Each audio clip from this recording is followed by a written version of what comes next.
Biar betik, juruterbang Malaysia Airlines raih perhatian dunia penerbangan apabila melakukan pendaratan yang mencemaskan.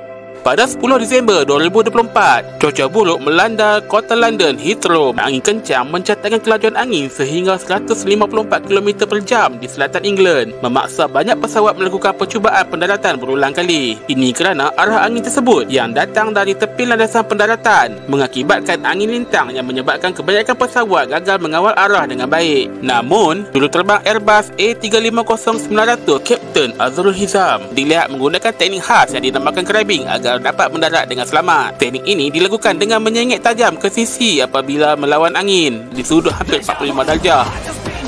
Pendek kata, pesawat tersebut drift di udara sebelum mendarat.